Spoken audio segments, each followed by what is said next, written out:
Interpreter of Maladies from June Lahiri's collection of short stories, Interpreter of Maladies. I will be examining the connection between Mr. Kapasi and Mrs. Dawes and how it symbolizes the inequality that can occur within all human relationships.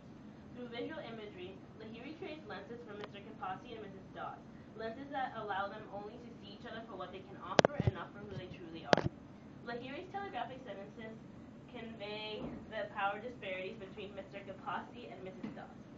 Symbolism, through the effects of restrictive visual imagery and telegraphic sentences, draws upon Mr. Kapasi and Mrs. Dawes' emotions to solidify their mounting disappointment in each other. My learning goals are for you to see how the telegraphic sentences and the restrictive visual imagery basically makes them not have any influence on each other. They start this connection and almost have a journey together, but in the end, they're both left disappointed and guilty. Okay, let's start.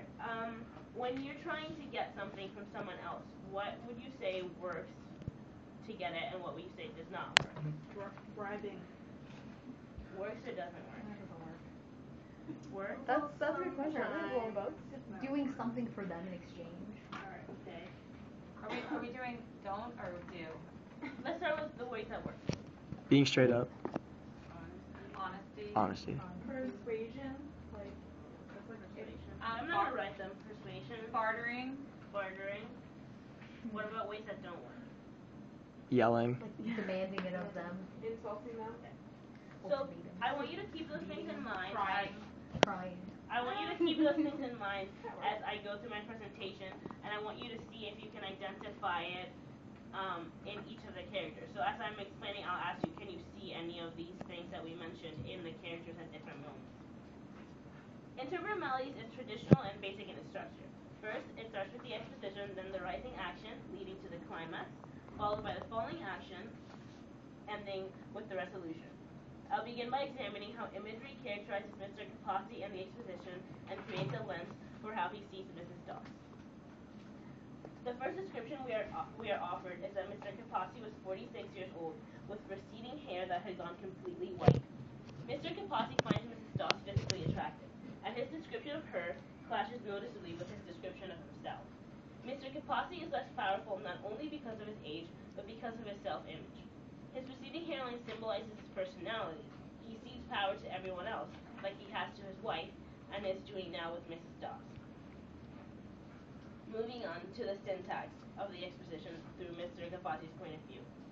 When Mrs. Dawes asks about the length of the trip, Mr. Kapasi replies with a telegraphic sentence, a very short, concise sentence with no extra words or nothing else besides exactly what's needed. About 2.5 hours. Her reaction is to give an impatient sigh as if she's been traveling her whole life without pause. She fanned herself with a folded Bombay film magazine written in English. Mr. Kapasi notices the smallest nuances about Mrs. Dawes' actions. His attraction to her makes him hyper-aware of the minutiae of her actions. Syntax works in conjunction with imagery. Set off by Mr. Kapasi's short response, the description of her magazine symbolizes their cultural and status differences. The exposition introduces Mr. Kapasi to Mrs. Dawes' behavior. Now I will explain the exposition with a focus on Mrs. Dawes. Mrs. Dawes, for her part, had flexed the side of her mouth, smiling dutifully at Mr. Kapasi without displaying any interest in him when they first meet. She sits a bit slouched at one end of the back seat, not offering her puff rice to anyone, and she does not remove her sunglasses. The loose sentence of Mrs. Dawes, for her part, characterizes Mrs. Dawes and the state of her life. She's unsettled. Her small gesture of a small smile shows more restraint than Mr. Kapasi's stolen glances at her, establishing her as the more powerful one, but she's the one with more chaos in her life.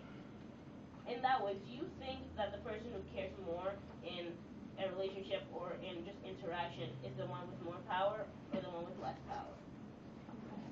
Less power. Less power. Okay. If there's an imbalance. Her sunglasses, her slouching, and being at one end of the back seat all contribute to her isolation from her family. Her guilt is all-consuming. She cannot relate to them any longer.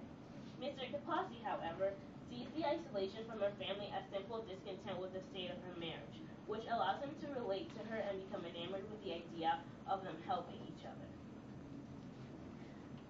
Wait, send me, I'm at 10.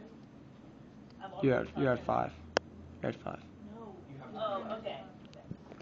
Sorry. Okay. Examining Mrs. Dawes' behavior in the exposition seamlessly flows into the rising action. When Mr. Kapati reveals that he works as an interpreter in a doctor's office, Mrs. Dawes dreamily calls his job so romantic. She breaks her extended silences, lifting her pinkish brown sunglasses and arranging them on the top of her head like a tiara. For the first time, her eyes meet Mr. Kapati's in the rearview mirror.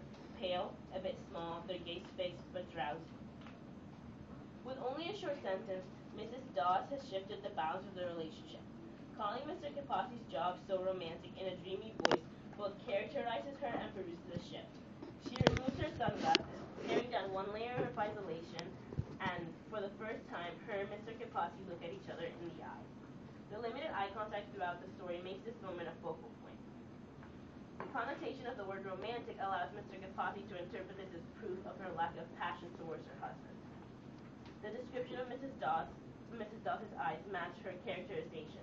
Her gaze is fixed, just like her pursuit for atonement, but drowsy, paralleling how misguided Mrs. Dawes' attempts to atone are. The imagery of the tiara foreshadows the contempt with which Mrs. Dawes will treat Mr. Kapati later on. The image of the tiara also indirectly characterizes Mr. Kapati. By comparing her to an image of royalty, he's placing her in a position of power.